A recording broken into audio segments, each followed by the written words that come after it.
सब लोग कहेंगे आमेन। प्रभु का धन्यवाद हो। जैसे हम ये आराधना का गीत गा रहे थे, तू राज करे सारी दुनिया में, आमेन। मालूम है 2000 साल पहले जब प्रभु यीशु मसीह इस दुनिया में आए, परमेश्वर की बादशाहत उनके साथ इस दुनिया में आई। हम दुनिया में देखते हैं बहुत सारे बादशाह आते हैं, बहुत सारे बादशाह चले जाते हैं, गद्दियां भी बदल जाती हैं, बदलती हैं कि नहीं बदलती, लेकिन यीशु मसीह आज तक गद्दी पर बैठे हुए हैं। हालेलुया। वो गद्दी कोई और नहीं ले सकता, वो सिंहासन कोई और नहीं ले सकता, क्योंकि वो पृथ्वी का सिंहासन नहीं है, स्वर्ग का सिंहासन है। इसीलिए पवित्र शास्त्र बाइबल में लिखा है, परमेश्वर ने कहा आकाश मेरा तख्त है, पृथ्वी मेरे पांव की चौकी है। हालेलुया। तो वो कहां से शुरुआत होता है? स्वर्ग से। स्वर्ग मेरा सिंहासन है। कोई मनुष्य के हाथों की बनाई हुई मैट्रेस या कोई तकिया रख के कोई गद्दी नहीं है, कोई एक स्थान इस पृथ्वी का नहीं है। पृथ्वी में पांव है, लेकिन स्वर्ग उनका सिंहासन है। सो हम एक ऐसे परमेश्वर की आराधना करते हैं जिसकी बादशाहत सदा की है, कोई भी उनकी जगह नहीं ले सकता। हालेलुया। क्योंकि वो दुनिया का करता है, सृष्टि करता है। आज इस वचन से मैं आपके साथ बात करूंगा, वो है 2 कुरिन्थियों उसका 5वां अध्याय, और हम जाएंगे 7वीं आयत में। हम रूप को देखकर नहीं पर विश्वास से चलते हैं। सब कहें, हम रूप को देखकर नहीं पर विश्वास से चलते हैं। इंग्लिश बाइबल में लिखा है, we walk by faith not by sight, यानी कि हम देखने से नहीं लेकिन विश्वास से चलते हैं। कई बार जो हम देखते हैं वो अच्छा नहीं होता, कई बार हमारे हालात अच्छे नहीं होते, कई बार हमारी आर्थिक यानी कि पैसों के हालात भी अच्छे नहीं होते, घर परिवार की सिचुएशन अच्छी नहीं होती, पति के हालात अच्छे नहीं होते, पत्नी के हालात अच्छे नहीं होते, बच्चों के हालात अच्छे नहीं होते, पारिवारिक हालात अच्छे नहीं होते, सामाजिक हालात अच्छे नहीं होते, कई बार देश के हालात अच्छे नहीं होते।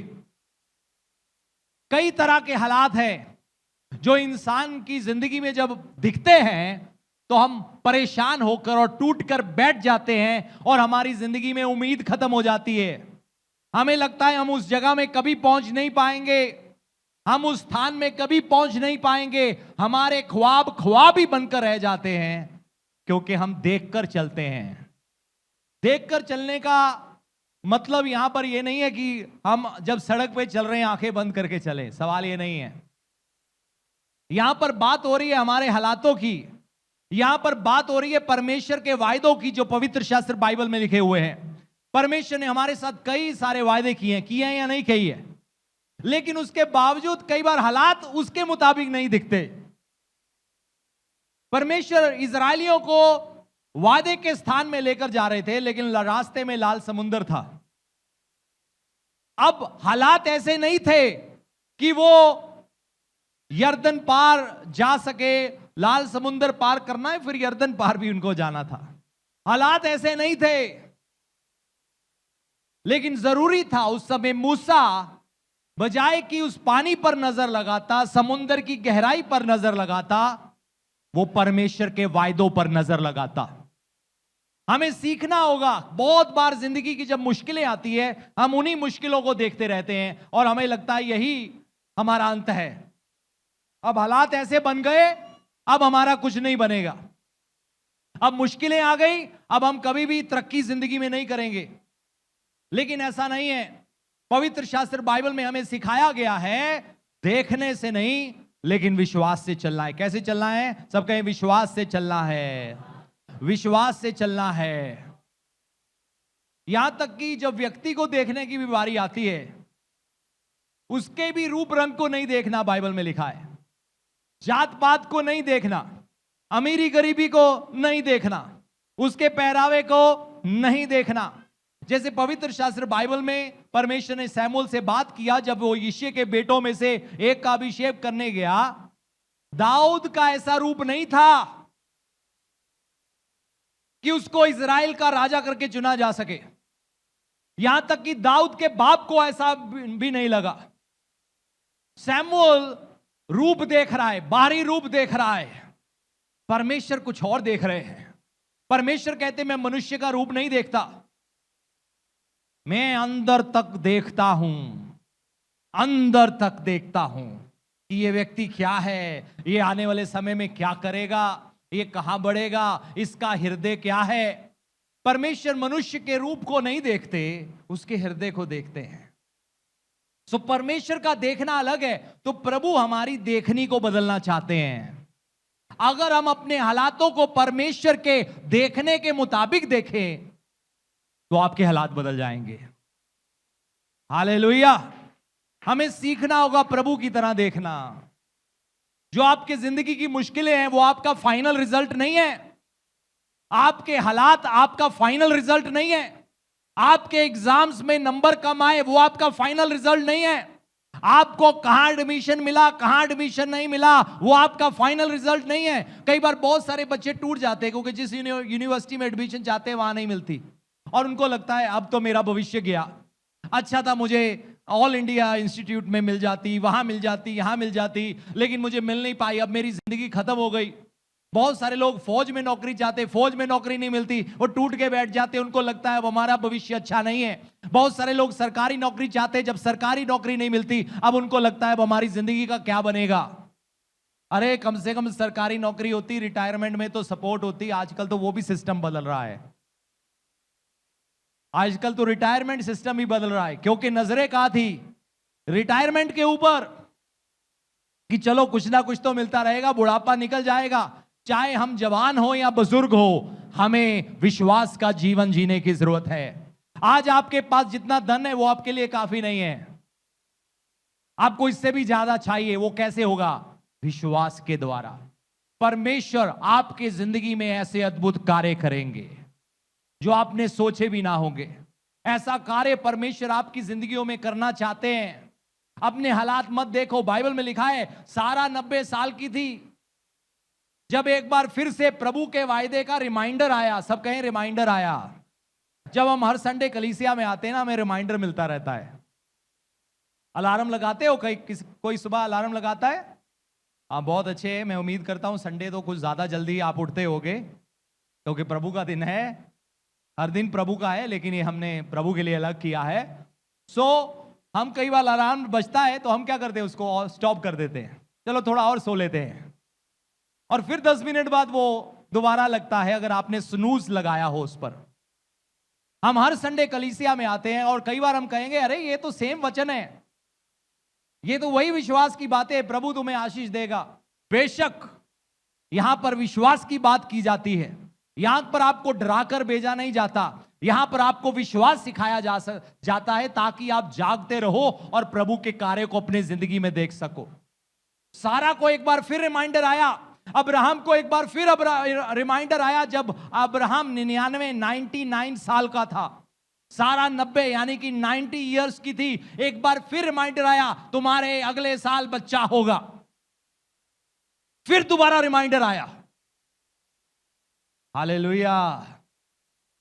और सारा ने अपने गर्भ की मरी हुई दशा को नहीं देखा।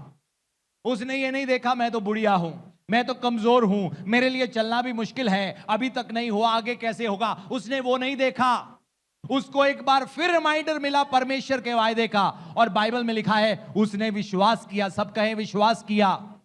उसने अपने रूप को नहीं देखा, उसने अपनी शारीरिक तंदुरुस्ती को नहीं देखा, उसने अपने पैसे को नहीं देखा, उसने अपने धन दौलत को नहीं देखा, उसने मेडिकल साइंस को नहीं देखा, क्या मेडिकल साइंस मेरी मदद करेगी या नहीं करेगी। उसने प्रभु के वायदे को देखा।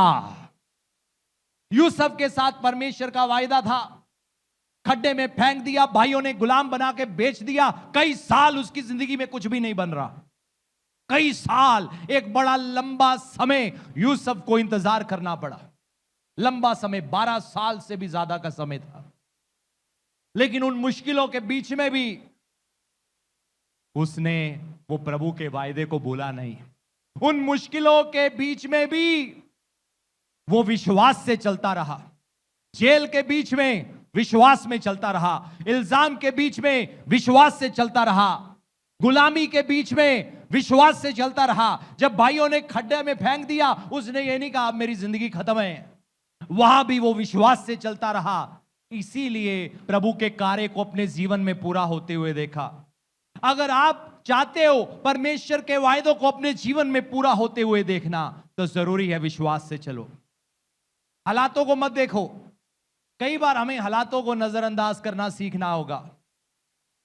एक दिन प्रभु यीशु मसीह के साथ प्रभु के चेले किश्ती में जा रहे थे। रास्ते में बहुत तेज तूफान चला और अब चेले डरे हुए हैं और प्रभु सोए हुए हैं। प्रभु ने क्या किया? उस तूफान को नजरअंदाज कर दिया। प्रभु जानते थे उनकी मंजिल क्या है। वो जानते थे ये पानी मुझे डुबा नहीं पाएगा।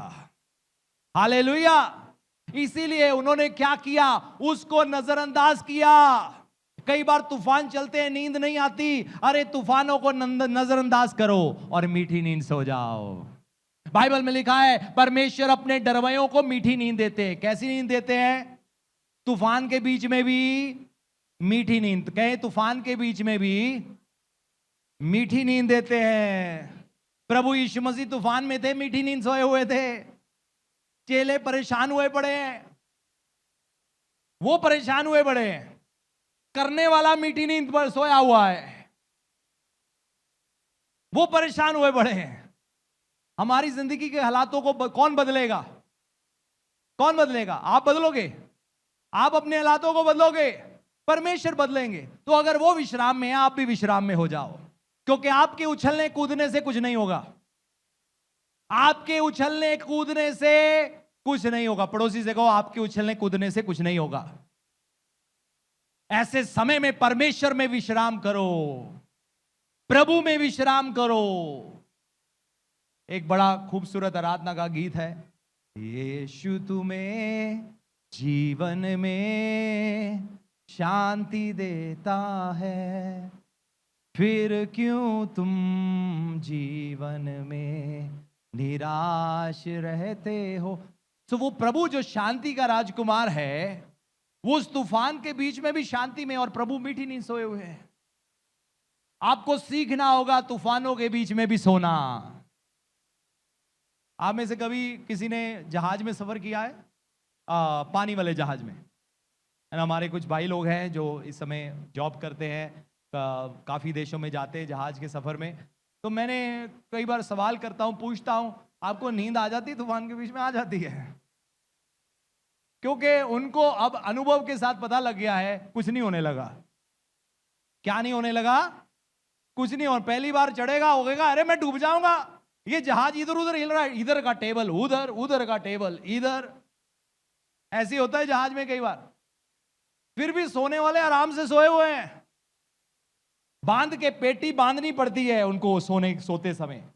जब ऐसे हालात होते हैं, उनके बेड पर पेटी होती है, एक बेल्ट होती है, तो उस बेल्ट को बांध लिया जाता है ताकि जब जहाज दाएं बाएं हो, ये ना हो नीचे गिर जाए बेड से। कई ऐसे रूम्स होते हैं जहां पर एक बेड, दूसरा बेड, तीसरा बेड, इस तरीके होता है। तो वो क्या करते हैं? बेल्ट बांध लेते हैं ताकि जब जहाज दाएं बाएं हो वो गिरे ना। लेकिन वो सोए हुए हैं, क्यों? उनको पता है कुछ नहीं होने लगा, ये जहाज सुरक्षित है। उसी प्रकार से अगर वो जहाज सुरक्षित है, और हो सकता है कहीं 1 करोड़ में एक डूब भी जाए, लेकिन जो यीशु मसीह की किश्ती है वो कभी डूबती नहीं है। जोर से प्रभु के लिए ताली बजाएंगे। हालेलुया। जो जहाज परमेश्वर की ओर से, वो कभी डूबता नहीं है। एक दिन परमेश्वर ने नूह से जहाज बनाने को कहा, और उसने जहाज बनाया, और मालूम है कितना जल प्रलय आया। हम बात करते हैं जी तूफान आ गया, ये जहाज डूब गया, वो वाला जहाज डूब गया, टाइटैनिक डूब गया, ऐसा हो गया, वैसा हो गया, सुनामी आई, जितने भी बड़े छोटे जहाज थे जी डूब गए। अब सुनामियों का एक बार बाप भी आया था। मालूम है सबसे बड़ा अगर बाढ़ कभी आया वो नूह के समय में आया। ऐसा बाढ़ था, मालूम है जब सुनामी आई थी, जो घर 3-3 मंजिल ऊंचे थे उनके ऊपर से पानी निकल गया। मेरे बुआ जी अंडमान निकोबार रहते थे, अब वो अमृतसर में रहते हैं। तो एक दिन वो घर में थे अंडमान निकोबार आइलैंड्स में, तो जोर से आवाज आना शुरू हुआ, पानी आ गया, पानी आ गया, पानी आ गया। वो सोच में पड़ गए, कौन सा पानी आ गया, यहां कैसे पानी आ गया। तो वो अपने घर के बाहर निकले और पीछे मुड़कर देखा, एक ऊंची लहर आ रही थी बड़ी दूर से। वो भी भागे, उनकी बेटी भी भागी, उनका दूसरा एक पहला दामाद भी भागा, लेकिन दूसरे वाला रिश्तेदार घर के अंदर वापस चला गया सोना चांदी निकालने के लिए। उतनी देर में वो एक ऊंची जगह में चढ़ गए, लेकिन जो उनका दूसरा रिश्तेदार था वो डूब गया, क्योंकि बड़ी तेजी से पानी आया। 3-3 मंजिला इमारतों से ऊंची लहरें थी। मालूम है नूह के समय में कितना बड़ा बाढ़ आया? दुनिया का सबसे ऊंचा पहाड़ भी पानी के नीचे था। आप सोच सकते हो कितनी ऊंची लहरें होंगी, कितना ज्यादा पानी होगा उस समय। लेकिन नूह का वो छोटा सा जहाज, जो उस बाढ़ के सामने कुछ भी नहीं था, वो फिर भी बना रहा और डूबा नहीं। Hallelujah, hallelujah. वो नहीं डूबा, लोगों के घर डूब गए, जानवर डूब गए, पंछी भी डूब गए, क्योंकि उनके बैठने के लिए कोई जगह नहीं थी सिवाय नूह के जहाज के। जो वहां थे वो सुरक्षित थे, जो बाहर थे वो सुरक्षित नहीं थे। दुनिया की हर चीज उस समय डूब गई, लेकिन नूह और उसका परिवार बना रहा। वो जहाज सुरक्षित रहा, वो जहाज बना रहा। वो पानी के ऊपर बाढ़ के बीच में भी, बड़ी बड़ी लहरों के बीच में भी वो जहाज बना रहा। बेशक वो डगमगाया होगा, बेशक उसमें हिलडुल हुआ होगा, लेकिन वो फिर भी बना रहा। आपकी जिंदगी हो सकता है डगमगाए, हो सकता है हिलडुल आए। जब हम जहाज में भी जाते हैं और ऊपर उड़ता है, एक बार मुझे बड़ा भयानक खौफनाक अनुभव हुआ जहाज में।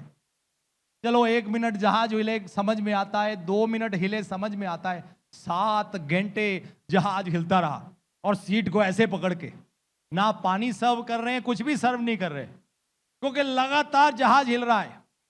मेरे अंदर बहुत डर आ गया। उसके बाद जब दोबारा जहाज में चढ़ना था, मेरे अंदर बहुत डर आ रहा था, बहुत ज्यादा डर। मैंने कहा प्रभु ये जहाज हिलना नहीं चाहिए बिल्कुल भी। अंदर से मुझे मालूम था कुछ नहीं होने लगा, ये कितना भी हिल जाए ये कहीं नहीं जाएगा, ये फिर भी हवा में उड़ता रहेगा। लेकिन मेरे अंदर एक डर बैठ गया और मुझे अपने आप को सिखाना पड़ा और समझाना पड़ा कि जहाज कहीं नहीं जाएगा, ये हिलने के बावजूद भी सुरक्षित है। हालेलुया। और कितना बढ़कर जब प्रभु मेरे साथ है। तो मुझे याद है जब अगली फ्लाइट में गया, जहाज फिर हिला, लेकिन इतना लंबा नहीं, आधा घंटा जहाज हिला। तो आधा घंटा मैं अन्य भाषा में प्रार्थना करता रहा और फिर मैं अपने आप को समझाता रहा, तेरा जहाज नहीं डूबेगा, तेरा जहाज नहीं डूबेगा। तेरे जीवन से प्रभु का मकसद है, वो तुझे तेरी मंजिल तक पहुंचाएंगे। Hallelujah, hallelujah. अगर आप प्रभु की इच्छा के अंदर चलते हो, आप नहीं डूबोगे जब तक आपके जीवन का मकसद पूरा नहीं हो जाता।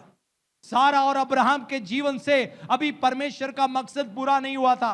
उनके लिए जरूरी था वो देखने से नहीं, लेकिन विश्वास से आगे बढ़े, विश्वास से आगे बढ़े, विश्वास से आगे बढ़े, देखने से नहीं, अपने हालातों को देखकर नहीं।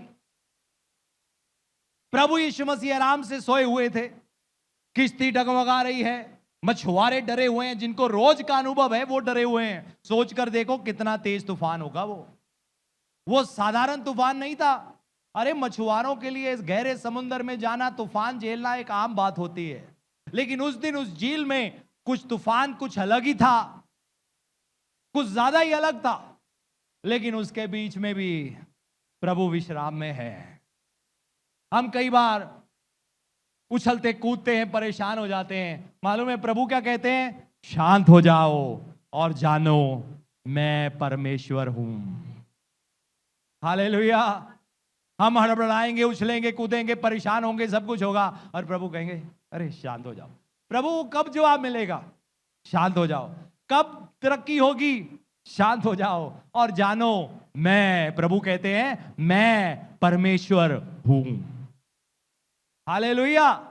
प्रभु कह रहे हैं तुमसे कुछ नहीं होगा, लेकिन मैं हूं ना, मैं हूं ना, मैं परमेश्वर हूं, अल्फा ओमेगा हूं, आदि और अनंत हूं, हमेशा के लिए था और हमेशा के लिए हूं। हालेलुया। क्या परमेश्वर के लिए कुछ मुश्किल है? प्रभु के लिए कुछ मुश्किल नहीं है, इसीलिए कह रहे हैं शांत हो जाओ, शांत हो जाओ। पड़ोसी से कहो शांत हो जाओ। शांत हो जाओ। आज यीशु की शांति को यहां से लेकर जाओ, यीशु की शांति से बढ़कर जाओ, प्रभु के आनंद से बढ़कर जाओ। आपको ब्रेक थ्रू नहीं दिख रहा, यूसुफ को भी नहीं दिख रहा था, बड़े साल नहीं दिख रहा था, लेकिन फिर एक दिन आया, एकदम प्रभु ने ऊंचाई में उसको खड़ा किया। प्रभु के लिए हालात बदलने में समय नहीं लगता। कोई कहेगा नहीं प्रभु चलो 12 साल एक एक कदम तो बढ़ता।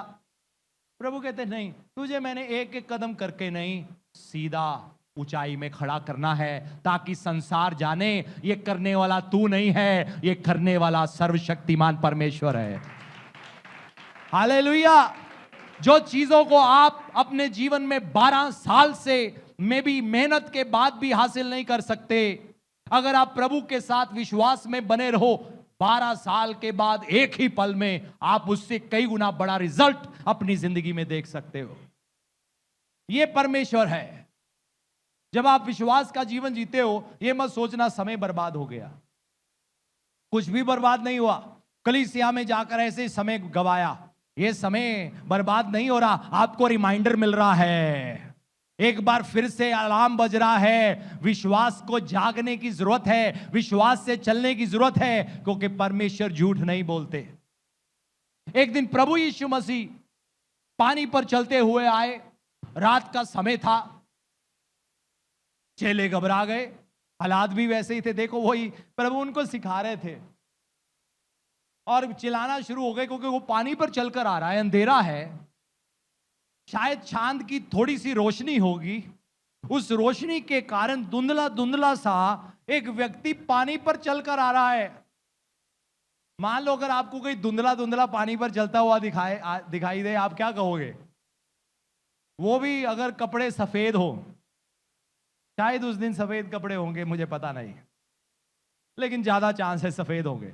तो सफेद कपड़ों में पानी पर चलकर, और लहरें हैं, सब कुछ है, उस सब के बीच में जब वो डरे हुए हैं, अब प्रभु पानी पे चल के आ रहे हैं। मालूम है चेलों ने क्या कहा? अब भूत निकालने वाले पता क्या कह रहे हैं? भूत आ गए। दुष्ट आत्मा निकालने वाले अब क्या कह रहे हैं? भूत आ गया, भूत आ गया, बचाओ बचाओ। कई बार कलीसिया में जब किसी में से दुष्ट आत्मा निकलता है, बहुत सारे लोग प्रे करेंगे, यार दूर से कई लोग रखा रहा, निकल निकल निकल निकल निकल निकल निकल निकल। जब आप अकेले में हो तब क्या होगा ना? बहुत सारे लोग घबरा जाते हैं, बहुत सारे लोग डर जाते हैं, बहुत सारे लोग कई बार हालातों को देख के खौफजदा हो जाते हैं, डर में जिंदगी बिताते हैं। अब चेले जब आते देखा, डर गए, भूत भूत आया। प्रभु कहते अरे क्या भूत आया? भूत आया मैं हूं। उन्होंने सोचा ही नहीं था प्रभु पानी पर चल के आ जाएंगे। अब पतरस कहता है प्रभु मुझे भी पानी पर चलना है। कहता मुझे भी प्रभु पानी पर चलना है, मुझे भी पानी पर चलना सिखाओ। देखो प्रभु कितने अच्छे, हमें सिखाते हैं, चलना सिखाते हैं। क्या करते हैं हमारी जिंदगी में? हमें चलना सिखाते। सिर्फ प्रार्थना करना ही नहीं सिखाते, सिर्फ वचन पढ़ना ही नहीं सिखाते, हमें पारिवारिक जिंदगी भी सिखाते हैं, पवित्र जिंदगी भी सिखाते हैं। सब कुछ है, पूरा पूरा कार्य हमारी जिंदगी में करते हैं। पतरस तूने चलना है पानी पर, ठीक है चल पानी पर। अब प्रभु की जब आवाज पड़ी, पानी पर चलना शुरू हो गया। अब वो पानी पर चल रहा है, पतरस लहरों के बीच में, तूफान के बीच में पानी पर चल रहा है। लेकिन बाइबल में लिखा है कुछ समय के बाद उसने लहरों और तूफान को देखना शुरू कर दिया और डर गया। सब कहे डर गया। जैसे ही उसने लहरों और तूफान को देखना शुरू किया, बाइबल में लिखा है वो डूबना शुरू हो गया। मालूम है बहुत सारे विश्वासी डूब जाते हैं, इसीलिए पौलुस ने कहा है उनका विश्वास रूपी जहाज डूब गया। बहुत सारे लोग विश्वास में डूब जाते हैं।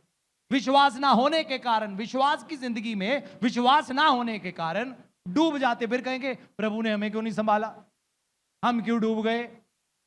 सवाल यह है जब तूफान चले तब हमारा विश्वास कहां था? मालूम है प्रभु एक चीज हमारे जीवन में देखना चाहते हैं, वो है विश्वास। अब जैसे ही पतरस की नजरें लहरों पर लगी, देखने से अब चल रहा है वो, प्रभु के वचन से नहीं। प्रभु ने उसे क्या कहा था? बोलो, क्या कहा था प्रभु ने उसको? चल, कहा था कि नहीं? क्या कहा था प्रभु ने उसको? थोड़ा ऊंची बोलो, चल। प्रभु ने उसको चलने के लिए कहा। अब उसका काम है चलना। तो चल तो पड़ा, किश्ती से बाहर निकला, पानी पर पहला पैर रखा, रे टिक गया पैर, अब दूसरा पैर रखा और फिर आगे और आगे बढ़ा। उसके लिए जरूरी था अपना कान सिर्फ प्रभु के वचन पर लगाए रखता, बस, और कुछ नहीं करना था उसको। लेकिन चल तो पड़ा, पहले तो चल पड़ा, लेकिन बाद में सोचा, अरे तूफान चल रहा है, मैं तो पानी में हूं। जैसे ही उसने उस बात का एहसास किया, तूफान की ओर नजरें लगाई, लहरों की ओर नजरें लगाई, वो डूबना शुरू हो गया। तो मुश्किलों के बीच में भी नजर प्रभु के वचन पर, मुश्किलों के बीच में भी नजरें प्रभु के वायदों पर। 2012 में प्रभु ने कहा 1000 कलीसियां आए। कई बार मन में सवाल उठते, प्रभु कैसे? उसके लिए कितना बड़ा कीमत भरना पड़ेगा, कितना मेहनत करना पड़ेगा, कितना काम करना पड़ेगा, कहां कहां जाना पड़ेगा। अगर मैं संसारिक तौर से सोचूं, मेरी समझ से बाहर है, लेकिन मैंने एक फैसला किया, प्रभु मुझे मालूम नहीं कैसे। जब मैं अपने आप को शीशे में देखता हूं, मुझे मालूम नहीं ये व्यक्ति ये काम कैसे करेगा। लेकिन जब मैं अपनी नजरें आपकी आवाज की ओर लगाता हूं, मुझे मालूम है जो मनुष्य के लिए असंभव है, परमेश्वर के लिए संभव है। जोर से ताली बजाएंगे, हालेलुया। परमेश्वर सब कुछ करने की सामर्थ्य रखते हैं। अरे प्रभु के पास जाके पूछो तो सही, प्रभु आपने मेरे लिए क्या सोचा है? सबके लिए सोचा हुआ है। प्रभु ने आपके लिए सोचा हुआ है। आपके लिए, एक एक व्यक्ति के लिए, एक एक परिवार के लिए परमेश्वर की योजनाएं हैं। वो जानो और फिर उसके मुताबिक दौड़ते रहो। प्रभु बड़े साल पहले भविष्यवाणी हुई थी, कोई बात नहीं, वो अभी भी कायम है। प्रभु का वचन वापस नहीं जाता। बाइबल में पता है प्रभु ने क्या कहा है? मेरा वचन ऐसे जब निकलता है ना, अपना काम पूरा करके वापस आता है। प्रभु यीशु मसीह क्या है? शब्द है। सब कहे शब्द है। शब्द जिसने देह को पहन लिया, तो शब्द देहधारी हुआ, वो प्रभु यीशु मसीह है। उसका नाम यीशु, उस शब्द का नाम इस दुनिया में यीशु रखा गया। तो वो शब्द जब स्वर्ग से निकला, अपना काम पूरा करके ही वापस गया। जोर से प्रभु के लिए ताली बजाएंगे, हालेलुया। इसी प्रकार से आपकी जिंदगियों के लिए जो परमेश्वर का शब्द निकला है, वो अपना काम पूरा करके रहेगा। इसीलिए 33.5 साल के बाद वो शब्द क्रूस पर कहता है, पूरा हुआ। क्या कहता है? पूरा हुआ। क्रूस पर जाकर क्या कहा? पूरा हुआ।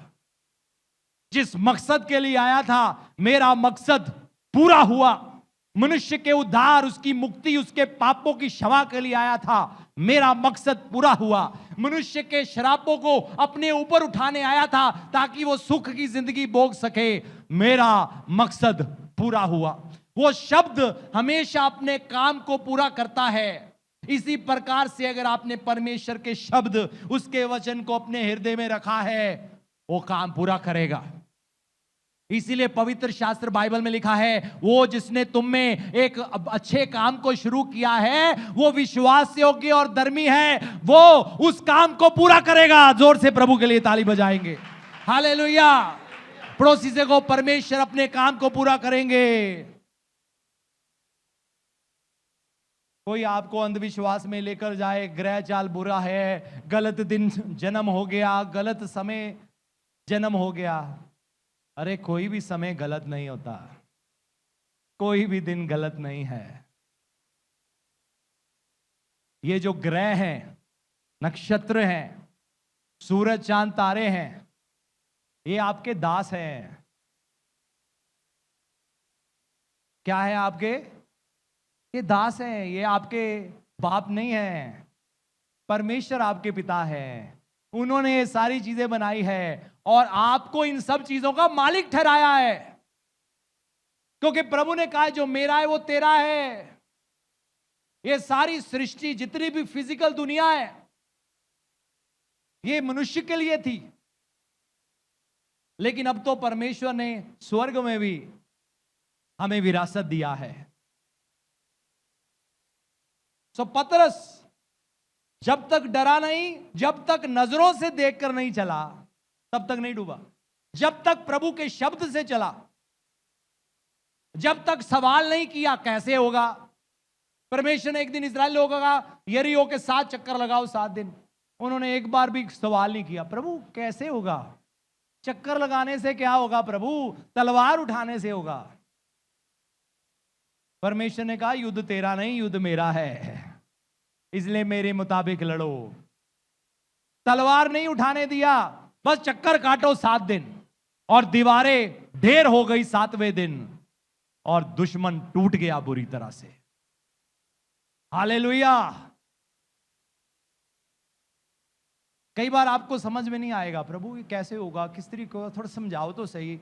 प्रभु नहीं कुछ समझाने लगे, प्रभु सिर्फ आपको विश्वास सिखाएंगे, क्योंकि परमेश्वर चमत्कार करते हैं। क्या करते हैं? अगर कोई चीज लॉजिक हो ना, लॉजिक एक होता है लॉजिक, लॉजिक तो समझाओ, लॉजिक क्या है? कैंसर का मरीज कैसे ठीक हो सकता है, लॉजिक समझाओ। नहीं नहीं, कोई लॉजिक होना चाहिए। कोई लॉजिक नहीं, इसीलिए तो चमत्कार है। अगर लॉजिक हो तो चमत्कार नहीं है, वो लॉजिक है, वो एक संसारिक तरीका है, वो एक दवाई है, दवाई दिया, काम किया, इन्फेक्शन को मारा, इसलिए ठीक हो गया व्यक्ति, तो एक लॉजिक है। लेकिन परमेश्वर दुनियावी लॉजिकों पे नहीं चलते। एक कुंवारी कैसे गर्भवती हो सकती है, मुझे बताओ? जिसको कभी किसी आदमी ने छुआ तक नहीं, वो कैसे गर्भवती हो सकती है? परमेश्वर ने करके दिखाया। लाल समुद्र कैसे खुल सकता है? परमेश्वर ने करके दिखाया। एक शब्द बोलने से दुनिया कैसे बन सकती है? परमेश्वर ने करके दिखाया। हालेलुया। इसे कहते हैं चमत्कार। परमेश्वर आपके जीवन में मिरेकल्स, चमत्कार करना चाहते हैं, अद्भुत कार्य करना चाहते हैं। इसलिए जरूरी है अपनी नजरें परमेश्वर पर लगाए रखो।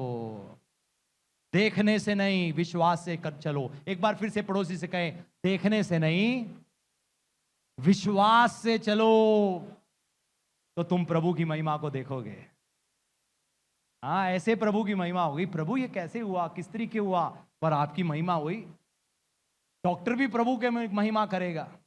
आपके रिश्तेदार प्रभु की, ये निकल कैसे गए इस मुश्किल में से, ये परेशानी से। जब तक मनुष्य को देख रहेंगे ऐसे होगा वैसे होगा, कुछ नहीं हुआ। मेरे साथ भी एक बार ऐसी घटना हुई। 2-2.5 साल लोगों की तरफ देखता रहा, ये मदद करेगा, कहीं से नहीं हुआ। जब मैंने कहा प्रभु अब आप ही मेरा सहारा हो, मेरा काम हो गया। क्योंकि वो चमत्कार था, उसमें कोई मनुष्य इन्वॉल्व नहीं था, उसमें सिर्फ परमेश्वर इन्वॉल्व थे। हालेलुया। सिर्फ परमेश्वर इन्वॉल्व थे, इसीलिए लोग जानते थे ये किसी मनुष्य का कार्य नहीं, ये परमेश्वर का कार्य है। मालूम है, एक बार कुछ दुश्मन लोग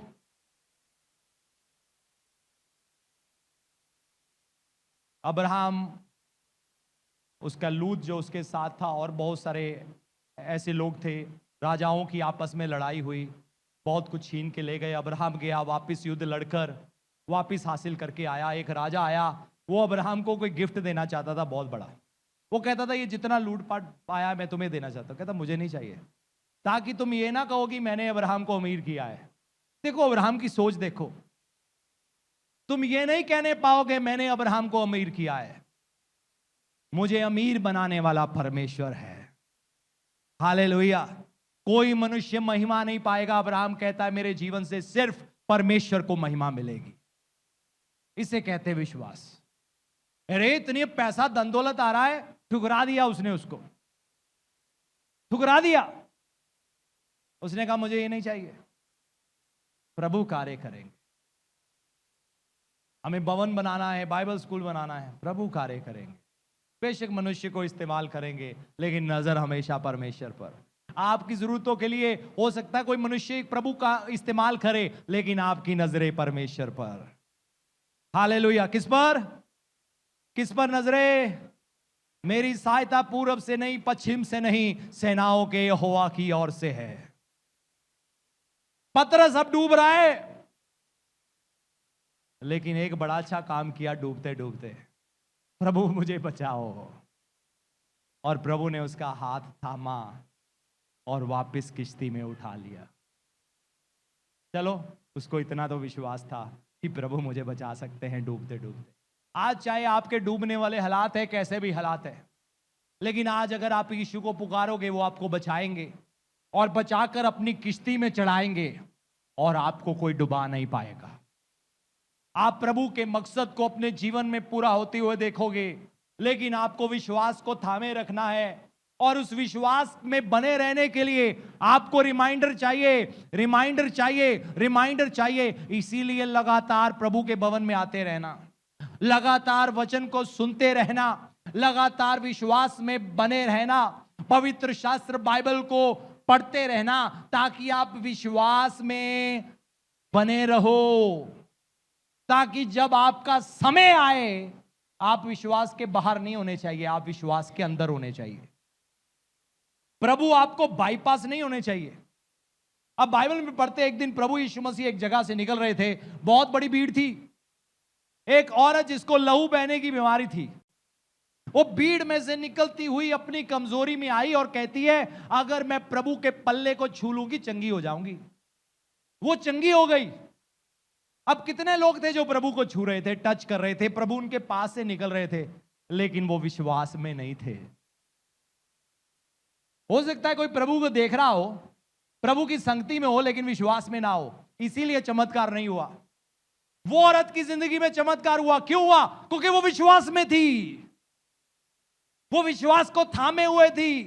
तो जब प्रभु का समय आपकी जिंदगी में एक नया कार्य करने के लिए आता है, याद रखना, विश्वास में होना। कई लोग क्या करते हैं, कलीसियाएं बदलते रहते हैं, एक चर्च से दूसरा चर्च, दूसरे से तीसरा, तीसरे से चौथा, चौथे से पांचवा। और कई बार वो विश्वास में होते हैं और तीसरा या चौथा या पांचवें में वो वाला टाइम आता है और प्रभु ब्रेक थ्रू देते हैं। और हम सोचते हैं ब्रेक थ्रू इसलिए है क्योंकि हम वहां पर गए। नहीं नहीं नहीं, ब्रेक थ्रू पास्टर के कारण नहीं है, ब्रेक थ्रू चर्च बिल्डिंग के कारण नहीं है, ब्रेक थ्रू है आपके विश्वास के कारण। आप विश्वास में बने रहे, ये है ब्रेक थ्रू। तो चाहे आप 5 लोगों की कलीसिया में भी क्यों ना जाते हो, 2 लोगों की कलीसिया में भी क्यों ना जाते हो, 20 लोगों की कलीसिया में भी क्यों ना जाते हो, 1 लाख की कलीसिया में क्यों ना जाते हो, 10 लाख लोगों की कलीसिया में क्यों ना जाते हो, आपके विश्वास के मुताबिक प्रभु आपकी जिंदगी में कार्य करेंगे। हालेलुया। मायने कलीसिया के सदस्यों की गिनती के लिए नहीं है, मायने है क्या आपने विश्वास किया। पतरस जब पानी पर चला, मुझे बताओ वो कितने लोगों की कलीसिया में था? 11 ही थे, लेकिन पानी पर चला। हालेलुया। कार्य लोगों की कमियां ज्यादा गिनती के कारण नहीं होगा, कार्य विश्वास के कारण होगा। और बाइबल में लिखा है, विश्वास के बिना परमेश्वर को खुश करना असंभव है। जब प्रभु विश्वास देखेंगे, कहेंगे मेरा बेटा, मेरी बेटी इन मुश्किलों के बीच में भी विश्वास करता है, अब मैं काम करूंगा। विश्वास एक चाबी है जो आपके लिए कई तालों को खोल देती है। विश्वास एक ऐसा जरिया है जिसके कारण परमेश्वर का हाथ आपकी जिंदगी के ऊपर बढ़ जाता है। प्रभु यीशु मसीह ऐसे लोग भी जो उस समय गैर यहूदी थे, बड़ी बड़ी आशीषें पाकर गए। मालूम है क्यों? क्योंकि उन्होंने विश्वास किया। और ऐसे ऐसे फरीसी, सदूकी, बाइबल के ज्ञानी लोग थे जिन्होंने प्रभु से कुछ भी हासिल नहीं किया। पता क्यों? उनके अंदर ज्ञान था लेकिन विश्वास नहीं था। बहुत सारे लोग बहुत कुछ जानते हैं बाइबल का, लेकिन विश्वास नहीं होता। बहुत सारे लोग 30-30 साल चर्चों में जाते रहते हैं, उनके हालात नहीं बदलते। कारण क्या है? क्योंकि वहां थे लेकिन विश्वास नहीं था। बहुत सारे लोग सारा सारा दिन वचन सुनते रहते हैं, लेकिन फिर भी उनकी जिंदगी का कुछ नहीं बनता। मालूम है क्यों? क्योंकि विश्वास नहीं था। बाइबल में तो हम पढ़ते हैं कई ऐसे लोग थे, सिर्फ एक ही वचन सुना प्रभु का, बस उनकी जिंदगी में चमत्कार हो गया। 38 साल से रोगी था, वो लगातार रोज 10 घंटे यूट्यूब पे संदेश नहीं सुन रहा था, सुबह से लेकर रात तक बैठकर आराधना के गीत नहीं सुन रहा था, सारी सारी रात बैठकर प्रार्थना नहीं कर रहा था, लेकिन एक ही वचन प्रभु के मुंह से निकला, उसने विश्वास कर लिया। प्रभु के लिए ताली बजाएंगे। हालेलुया। आपने सारी रात प्रार्थना करना करो, 24 घंटे करना करो, लेकिन अपने सेहत का ध्यान रखो, अपने परिवार को देखो, पति को देखो, पत्नी को देखो, नौकरी को देखो, व्यापार को देखो, सब चीजों का बैलेंस करो। प्रभु आपके साथ है। सब कहे प्रभु आपके साथ है। कई लोगों को लगता है 5 घंटे प्रार्थना नहीं किया, हाय हाय पता नहीं आज बड़ी बेचैनी हो रही है। वो दुष्ट आत्मा है, वो दुष्ट आत्मा है, रिलीजियस स्पिरिट है। रिलीजियस स्पिरिट पता क्या होता है? वो लोगों को नाकाम कर देता है, नाकाम। वो किसी काम के नहीं रहते। वो कलीसिया में होंगे, आराधना करेंगे, वचन पढ़ेंगे, सब कुछ करेंगे, ज्ञान में बढ़ेंगे, करेंगे कुछ नहीं। ये रिलीजियस स्पिरिट लोगों को घेर लेता है और उनको लगता है नहीं नहीं नहीं, हमें प्रार्थना से ना उठाना, घबराहट होता है, घबराहट होता है। ये डिमोनिक स्पिरिट है। तो वो क्या कर रहा है? आपके कई चीजों को आपकी जिंदगी से हटा रहा है, आपको नुकसान पहुंचा रहा है। तो सवाल ये नहीं है कि आपने 10 घंटे वचन सुना या 1 घंटा सुना या आधा घंटा सुना। सवाल यह है कि आपने विश्वास किया, उसका एक ही शब्द आपके लिए काफी है। जोर से प्रभु के लिए ताली बजाएंगे। जैसे मैंने 2 हफ्ते पहले बताया, 3 हफ्ते पहले सूबेदार आया प्रभु के पास। वो प्रभु के पास आज सुबह से लेकर रात तक नहीं बैठा था। बैठना अच्छा है, लेकिन उसके पास मौका नहीं था क्योंकि जिम्मेवारियां थी। लेकिन उसका विश्वास देखो, कहता है प्रभु अपना शब्द ही बोल दो, मेरा सेवक चंगा हो जाएगा। 10 घंटे नहीं बैठा। ये नहीं कहा ओ 40 दिन की फास्टिंग में बैठ जाएंगे। 40 दिन फास्टिंग करना करो, लेकिन काम गारंटी नहीं है 40 दिन की फास्टिंग के बाद होगा। तो काम इसलिए होगा क्योंकि आपने विश्वास किया। मैं ऐसे ऐसे लोगों को जानता हूं जिन्होंने बहुत फास्टिंग किया, लेकिन विश्वास नहीं है, अभी तक अविश्वास की बातें करते हैं। ऐसे भी लोग हैं जिन्होंने फास्टिंग नहीं किया, ऐसे भी लोग हैं। जब चेलों को कहा ना बिना प्रार्थना और फास्टिंग के दुष्ट आत्मा नहीं जाएगा, कुछ खतों में सिर्फ प्रार्थना लिखा है और एक खत में फास्टिंग भी ऐड हो गया, तो उसको लेकर असमंजस है। लेकिन फास्टिंग बुरा नहीं है, फास्टिंग करना चाहिए। लेकिन जब उन्होंने पवित्र आत्मा पाया, क्योंकि प्रभु ने क्या कहा था, जब पवित्र आत्मा तुम्हारे ऊपर आएगा तब तुम क्या पाओगे? क्या पाओगे? सामर्थ पाओगे, शक्ति पाओगे। सब कहें सामर्थ पाओगे।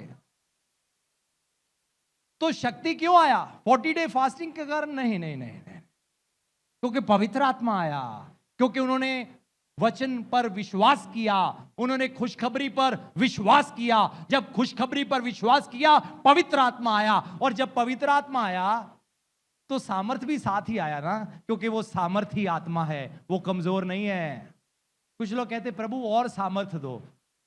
और सामर्थ का क्या मतलब है? आपके पास पहले ही है, जितना आपको चाहिए आपको मिल चुका है। पवित्र आत्मा जब आता है ना, पूरे सामर्थ्य में आता है, आधे नहीं। हालेलुया। सिर्फ हमें अब हम क्या कर रहे हैं? हम सीख रहे हैं कि वो जो सामर्थ्य मेरे अंदर काम करता है वो क्या है। इसीलिए पौलुस कहता है कि मैं उसके सामर्थ्य को जानना चाहता हूं, वो क्या शक्ति है जो मेरे अंदर काम करती है, क्योंकि जितना ज्यादा वो सामर्थ्य के बारे में जानता था उतने बड़े बड़े काम उसकी जिंदगी से होते थे। हालेलुया। आपको अगर पवित्र आत्मा मिला है, प्रभु का 100% शक्ति आपके पास है, लेकिन अब आपको जानना है वो सामर्थ क्या है, वो परमेश्वर क्या है, वो कैसे कार्य करते हैं। अब आप सीख रहे हो कि जो आपको मिला है उसे कैसे इस्तेमाल करना है, सीखना है, और उतना ही बड़ा कार्य आप अपने जीवन में देखोगे। हालेलुया। तूफान देखकर पतरस डर गया, तूफान देखकर चेले डर गए, कहते हम डूब जाएंगे, मर जाएंगे। बहुत बार ऐसा हुआ। लेकिन एक चीज जो प्रभु आपकी जिंदगियों में देखना चाहते हैं वो है विश्वास। हालातों को मत देखो, दिन और रात को मत देखो। दिन आएगा, और फिर रात ढल जाएगी। दिन रात चलता रहेगा।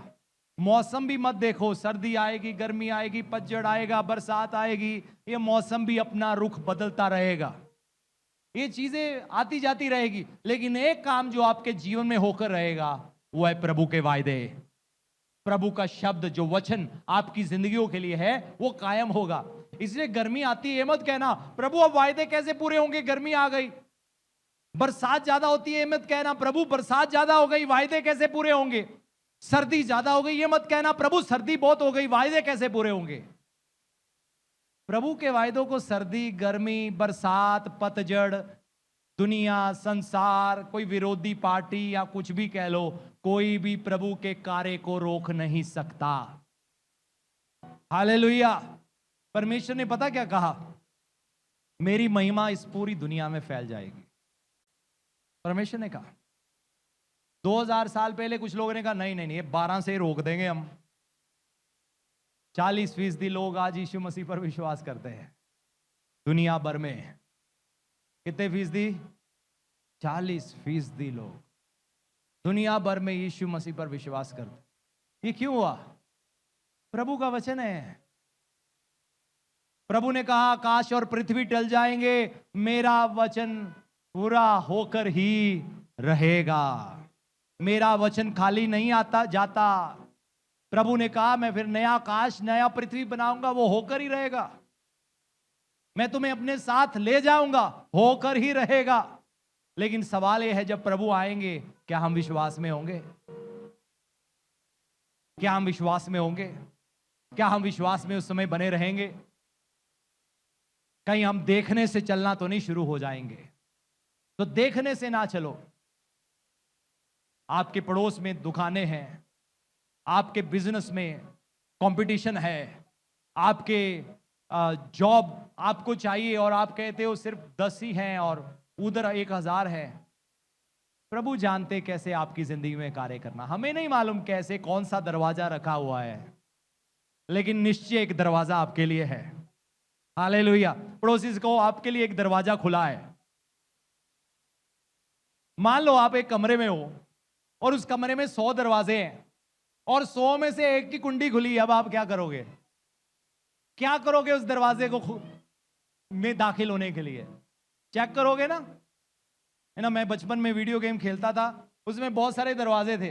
तो क्या करना होता था, एक सही दरवाजे से शामिल दाखिल होना पड़ता था आगे।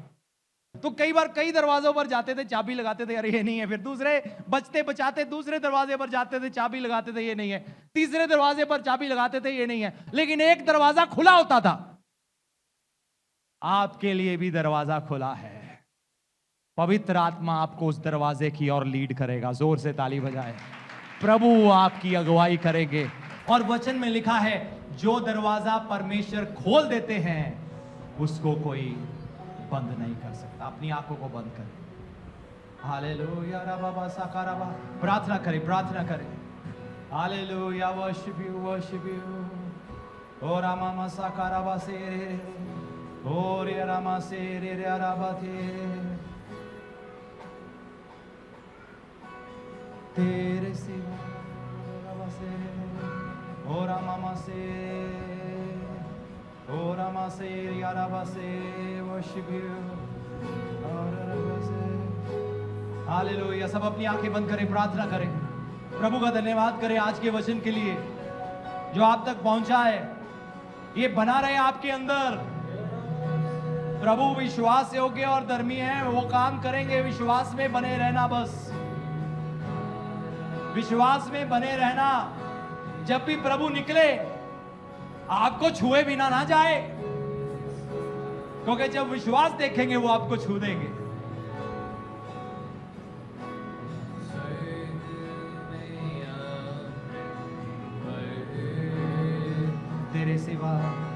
तेरे सिवा कोई नहीं। आराधना के तेरे समान कोई नहीं। स्वर्ग में आराधना महाराज